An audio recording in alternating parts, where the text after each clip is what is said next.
political analysts, Dr. Levy Ndou as well as Asanda Ngoasheng. Let us thank you both for your time this afternoon.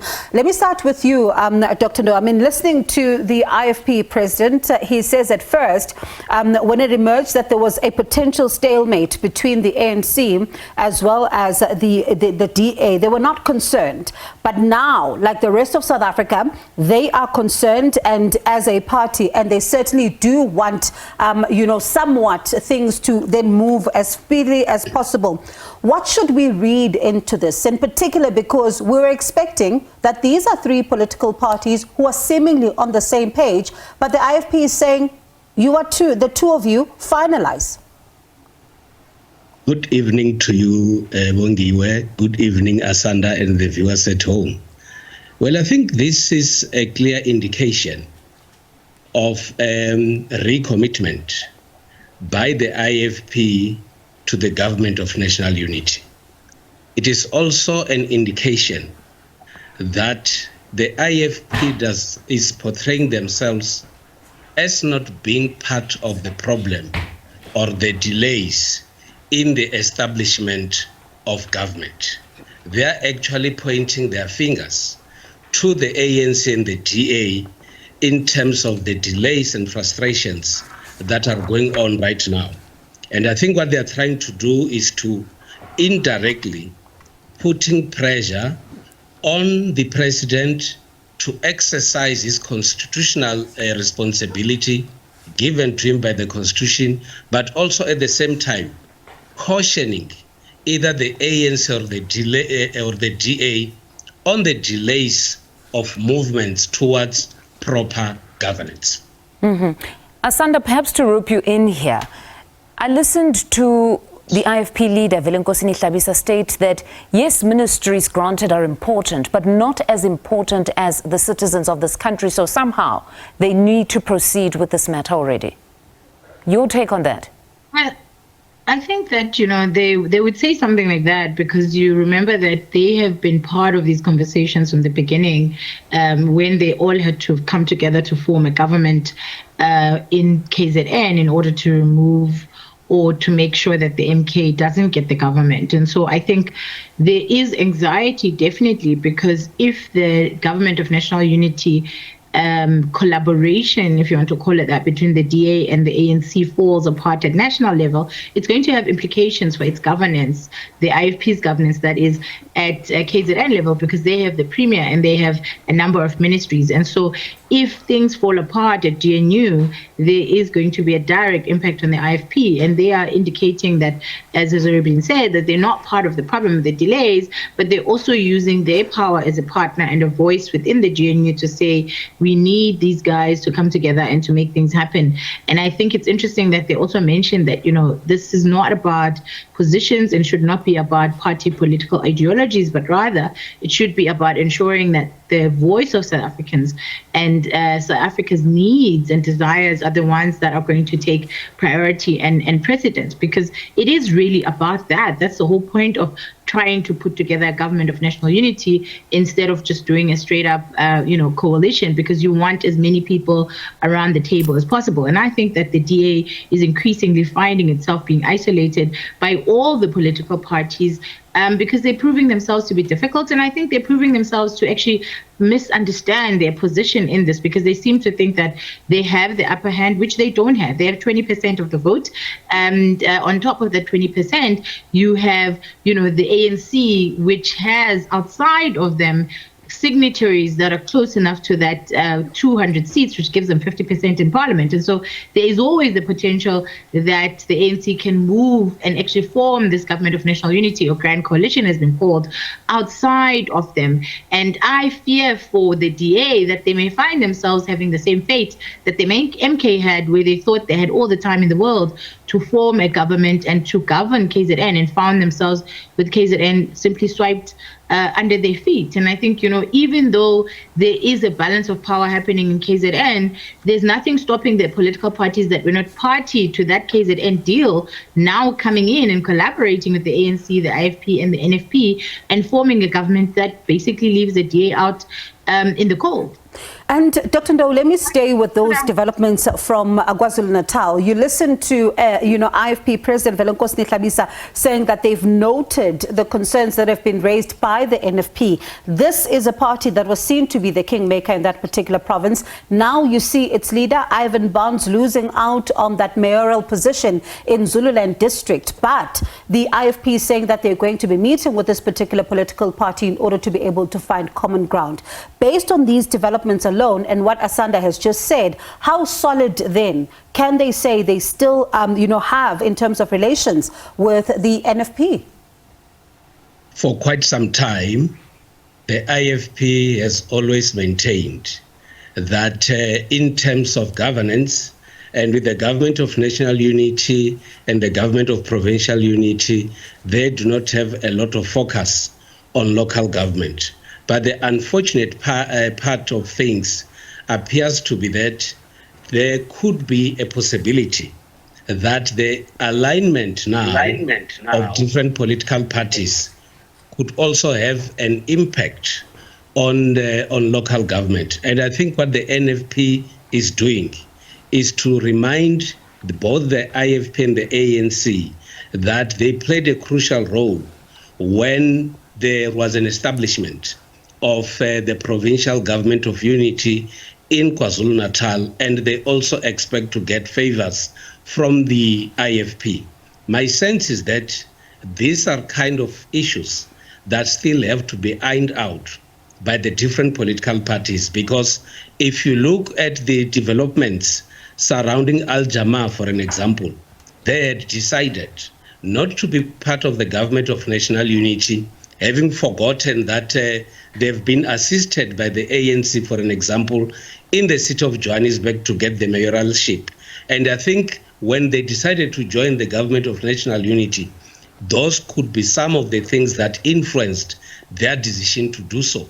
But the biggest possibility is that the current changes of political parties working together has a potential to affect how local government is structured, and we should not be surprised when we see changes at local government level, because it will be based on the arrangement at national and provincial level.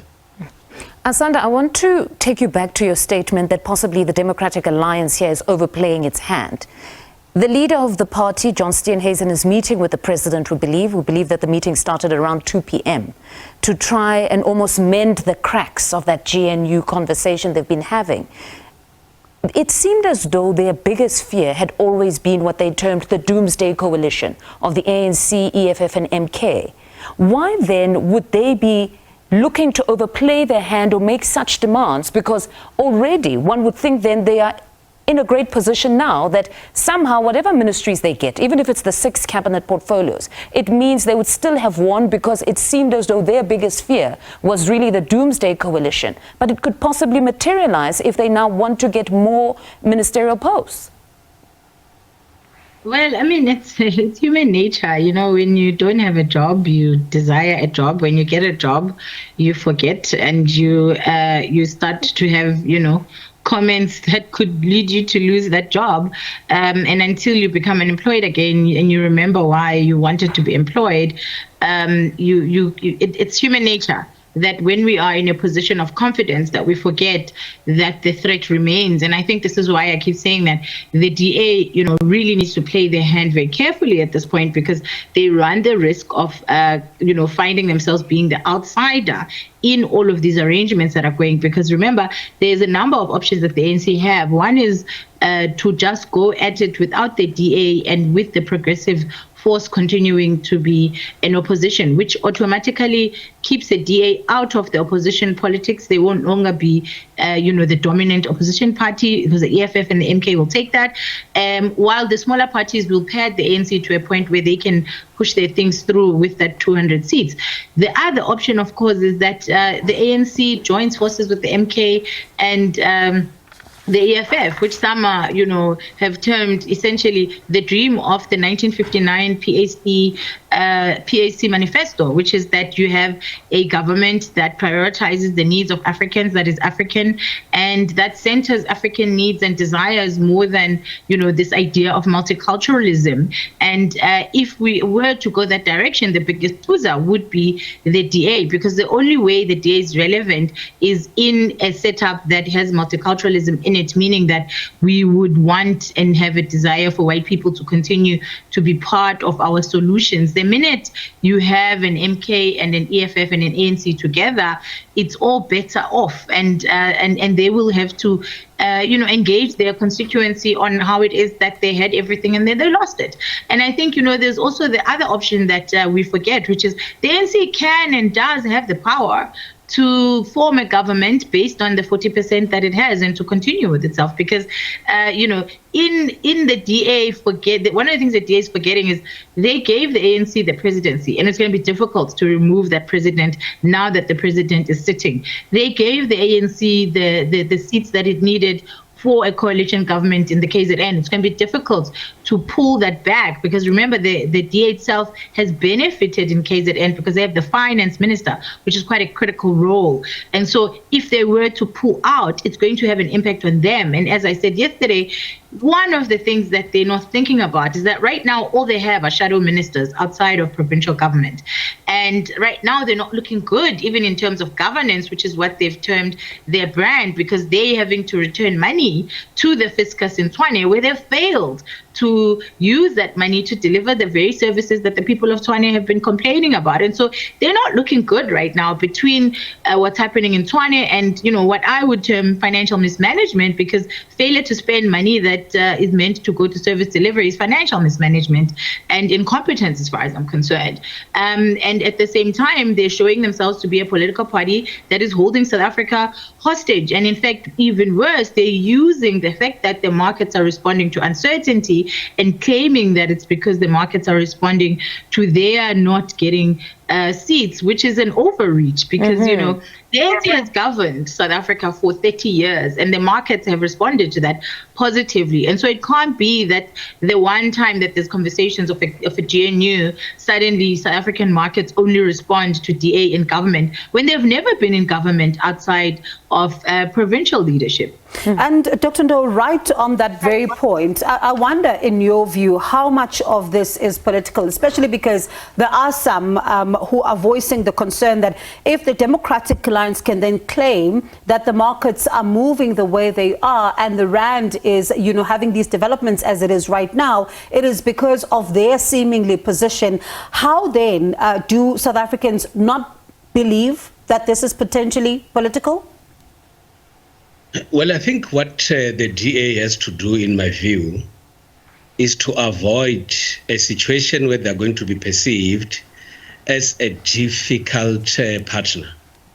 They should avoid a situation where they are perceived as a party that is mainly interested in the positions and nothing else. They should avoid to be labeled as a party that is putting South Africa at ransom because they appear to be holding a gun over the head of the president. And at the same time, the establishment of the government of national unity does not necessarily mean that the constitution has to be suspended. The president of the republic still has constitutional powers to appoint cabinet. And I think, in support of what Asanda is saying, going to an extent of even identifying positions that should come to your party, that, in my view, it's an overreach. And constitutionally, that is something that should not even be done. The ANC itself, when they were in power, they could not dictate to their president in a manner that the Democratic Alliance is doing. And my view is that we need to have a consultation to continue.